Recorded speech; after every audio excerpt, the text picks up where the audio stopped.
वहीं आपको बता दें, बीजेपी की ओर से कांग्रेस नेता गौरव गोगोई की पत्नी पर पाकिस्तान और उसकी खुफिया एजेंसी आईएसआई से संबंध होने का आरोप लगाया गया है। निशाने पर राहुल गांधी को भी लिया गया है। आपको बता दें, आरोपों पर पलटवार करते हुए गोगोई ने भी तमाम बड़ी बातें कही हैं। दिखाते हैं इस रिपोर्ट के जरिए।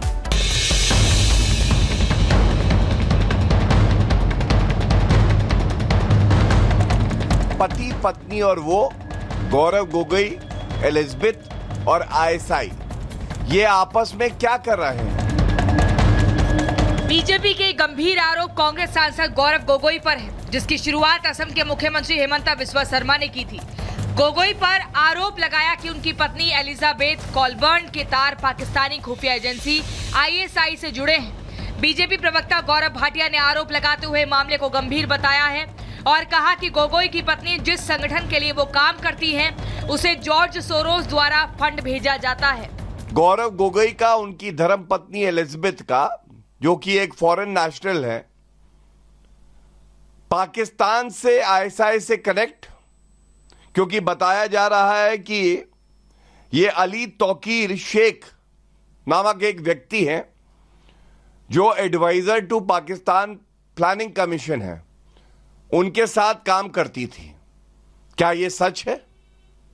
क्या गौरव गोगोई और उनकी धर्मपत्नी को जवाब नहीं देना चाहिए भारत की जनता को?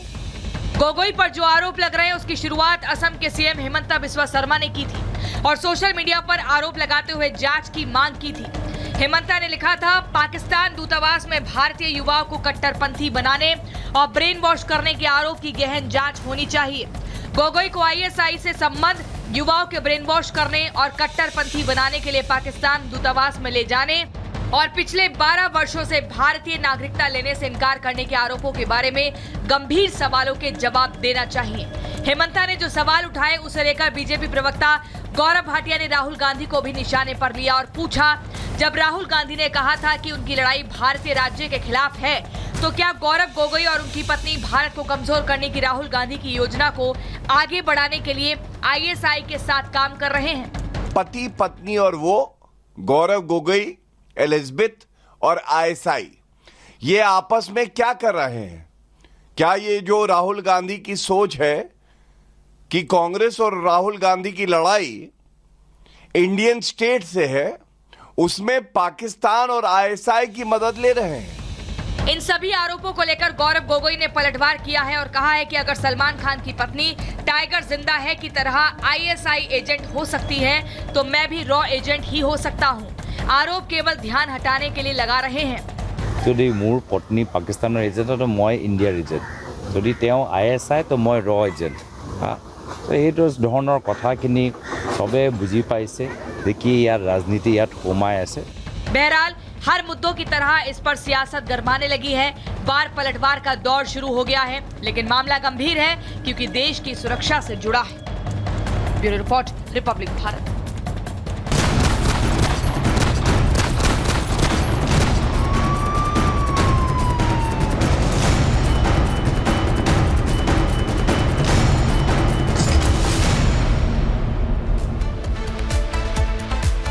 और पाकिस्तान लगातार नियंत्रण रेखा पर तनाव बढ़ाने की साजिशें रच रहा है। बुधवार को राजौरी जिले में एलओसी पार से भारतीय क्षेत्र में फायरिंग की गई, जिसका भारतीय सेना ने मुंहतोड़ जवाब दिया। पाकिस्तान की इस नापाक हरकत के बाद सीमा पर अब हाई अलर्ट है। रिपोर्ट दिखाते हैं।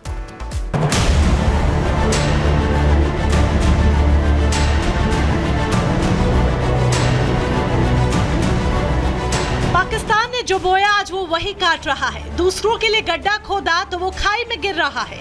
आज पाकिस्तान से एम्बुलेंस की आवाजें सुनाई दे रही हैं। हर तरफ मातम और कोहराम मचा है। पाकिस्तानी झंडे में लिपटे शव के लिए नमाज पढ़ी जा रही है और ये सब उसकी गलती की ही सजा है। बुधवार को पाकिस्तानी सैनिकों ने नापाक हरकत की, एलओसी पर सीज फायर का उल्लंघन किया तो भारतीय सेना कहाँ कम थी, उसने भी आतंकिस्तान को उसी भाषा में जवाब दिया। पाकिस्तान ने बुधवार को दोपहर के करीब जम्मू कश्मीर के पुंछ जिले में नियंत्रण रेखा पर भारतीय पोस्ट पर बिना उकसावे के फायरिंग की। संघर्ष विराम के नियम का उल्लंघन करते हुए 15 राउंड गोलियां दागी, तो भारतीय सेना ने भी उन्हें उचित जवाब दिया। सुरक्षा बलों ने जब पाकिस्तानियों को जवाब देना शुरू किया तो उनकी रूह कांप गई। कृष्णा घाटी सेक्टर में पाकिस्तान के संघर्ष विराम का उल्लंघन करने पर मुंह तोड़ जवाब दिया, जिसमें पाकिस्तान के पसीने छूट गए। भारतीय सेना की कार्रवाई में पाक सेना को बड़ा नुकसान हुआ। 2 आतंकवादियों के साथ हवलदार सज्जाद ढेर हो गया। वहीं भारतीय सैनिकों को निशाना बनाने के लिए लगाई गई आईईडी में एसओजी का एक जवान घायल हो गया। इस साल संघर्ष विराम का पहला उल्लंघन और 5 दिनों में चौथी सीमा पार की घटना है। 10 फरवरी को राजौरी जिले के नौशेरा सेक्टर में चौकी पर तैनात एक सैनिक को पाकिस्तान की तरफ से गोली लगी थी। वहीं 8 फरवरी को राजौरी के केरी सेक्टर में नियंत्रण रेखा के पार एक जंगल में सेना के गश्ती दल पर आतंकवादियों की गोलीबारी हुई थी। इससे पहले 4-5 फरवरी की रात पुंछ जिले की कृष्णा घाटी सेक्टर में नियंत्रण रेखा के पार घुसपैठ करने की कोशिश की गई थी, जिसके लिए आतंकवादियों के एक बारूदी सुरंग विस्फोट में कुछ लोग हताहत हुए थे। फरवरी 2021 में भारत और पाकिस्तान के बीच सीजफायर समझौता हुआ था, लेकिन पाकिस्तान लगातार इसका उल्लंघन कर रहा है। पिछले कुछ महीनों में पाकिस्तानी सेना ने कई बार गोलीबारी की। जानकारी के मुताबिक 11 सितंबर 2024 को कर्नाटक सेक्टर जम्मू में सीजफायर का उल्लंघन हुआ। 14 फरवरी 2024 को आरएसपुरा सेक्टर जम्मू में सीजफायर का उल्लंघन हुआ। 9 नवंबर 2023 को रामगढ़ सेक्टर सांबा में सीजफायर का उल्लंघन हुआ।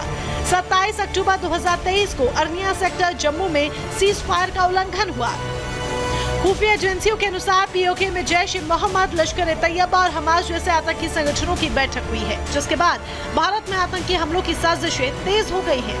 ऐसे में भारतीय सेना किसी भी स्थिति से निपटने के लिए पूरी तरह से तैयार है। Bureau report, Republic Bharat. एक और बड़ी खबर आपको बता दें, रणवीर इलाहाबादिया को दूसरा नोटिस जारी कर दिया गया। मुंबई पुलिस ने दूसरा नोटिस पूछताछ के लिए जारी किया गया है। पुलिस स्टेशन में पेश होने के लिए कहा गया है। घर पर बयान दर्ज कराना चाहता है रणवीर इलाहाबादिया, लेकिन पुलिस ने उसका अनुरोध अब ठुकरा दिया है और इसी के साथ में दूसरा नोटिस मुंबई पुलिस की ओर से जारी किया गया है कि थाने में आकर ही, पुलिस स्टेशन में आके ही अपना बयान दर्ज करवाना होगा रणवीर इलाहाबादिया को। क्या आज भी मोदी ट्रंप को गले लगाएंगे? क्या आज भी दिखेगी 2 राष्ट्रीय अध्यक्षों के बीच गर्मजोशी की तस्वीरें? आज आपके लिए वॉशिंगटन डीसी से लेकर आ रही हूं महाभारत लाइव, मेरे साथ शाम 5:57 पर।